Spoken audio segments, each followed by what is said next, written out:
Muy bien, continuamos y ahora vamos a hablar sobre los terremotos. ¿Y qué es un terremoto? Es un movimiento causado por la liberación de energía de la Tierra que además puede sentir réplicas que son movimientos que se sienten después de un gran terremoto. ¿Qué consecuencias tiene? Bueno, las consecuencias van a depender de la intensidad. Esta intensidad o magnitud se mide en la escala de Richter que va desde el 1 al 9 o más y se sienten desde un movimiento leve hasta el derrumbe completo de edificios. Algunas de las consecuencias que puede tener un terremoto son los movimientos del suelo, incendios, derrumbes de edificios o las marinas sísmicas e interrupción de servicios. ¿Sabías que el 90% de estos terremotos ocurren en el cinturón de fuego del Pacífico? Y que los países europeos más sísmicos son Italia, Grecia, Chipre, Turquía e Islandia. Además, ¿sabías que hay aproximadamente 300 temblores al día en el mundo y que el terremoto más grande fue el de Valdivia en Chile en 1960? Y justamente hoy quiero hablarte de este terremoto. Este terremoto ocurrió en Valdivia, en Chile, en el año 1960 y tuvo una magnitud de 9,5.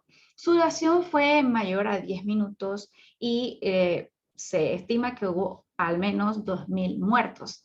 Este terremoto fue tan fuerte que causó el eje terrestre de la Tierra se moviera 3 grados.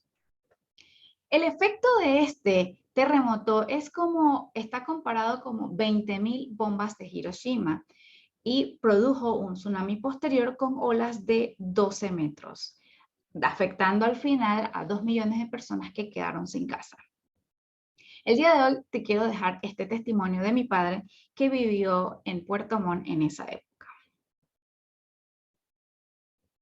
Tenía 10 años, yo vivía en Puerto Montt, y en Puerto Montt fue 9,5, pero aparentemente ese era el máximo que marcaba la escala. Estábamos en un lugar descampado, jugando fútbol en un campo. El día del terremoto, 15 minutos antes del terremoto, hubo otro temblor ahí mismo, una diferencia de 15 minutos el mismo día, que al lado estaba jugando mi hermano con sus amigos, los más grandes siguieron jugando, nosotros también seguimos jugando. Y a los 15 minutos empezó lo que realmente fue muy, muy, muy fuerte. Salimos corriendo hacia donde estaba mi hermano, porque fue muy violento. No recuerdo si fue con ruido, pero no nos podíamos mantener en pie.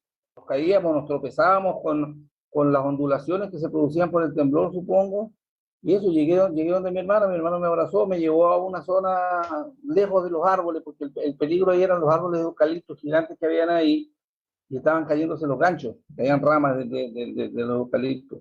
Y ahí estuvimos junto con otros amiguitos, todos llorando, todos lloraban. Yo no recuerdo haber llorado, porque yo como estaba con mi hermano mayor, no sentí miedo realmente. Él en todo momento estuvo muy tranquilo, tranquilizándome a mí, y yo mantuve la calma, pero no nos podíamos parar, sino no nos podíamos sostener. Duró como 15 minutos, 16 minutos, en ese momento yo no me acuerdo, no terminaba nunca.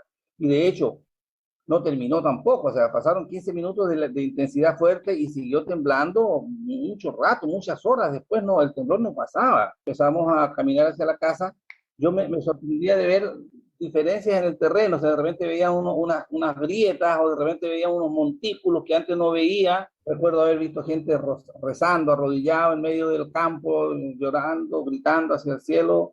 De repente veo una casa antigua que había por ahí cerca, que estaba derrumbada. Yo le pregunté a mi hermano, oye, ¿cuándo demolieron esta casa? Porque era una casa vieja, no sé si estaba habitada o no, pero era una casa antigua. Y entonces él me dice, no, eso tiene que haberse caído con el terremoto. Y ahí yo oí la palabra terremoto y ahí me di cuenta que lo que había ocurrido en los minutos anteriores era un terremoto. Pero la casa de mi papá no estaba caída, solamente la chimenea de la cocina, que era una chimenea de cemento, se había caído sobre el techo y había roto el techo. Y habían algunas cosas que se habían caído en la cocina, la loza y esas cosas. Y mi papá debe haber llegado al rato después, ahí nos juntamos en un solo sitio, no entramos a la casa, seguía temblando, si el temblor no paraba. El temblor no sé en qué momento dejó de temblar, a mí me parece que tembló todo el día. Ya en la noche nos quedamos sin luz, por mucho tiempo quedamos sin agua, sin luz, sin noticias, no había televisión. Mi hermano tenía una radio a pilas y con esa escuchábamos las noticias de Santiago. Bueno, en Santiago tampoco sabían muy bien lo que había pasado. quedaron cortadas las comunicaciones entre Santiago y todo el sur de Chile. Ese terremoto sigue todavía al día de hoy siendo el más grande desde que existen instrumentos. Entonces uno se siente como parte de la historia. Muy bien, chicos, y ahora vamos a conversar sobre, ¿has sentido alguna vez un temblor? ¿Qué pondrías en tu mochila de emergencia y qué debes hacer en caso de terremoto? Nos vamos a salas.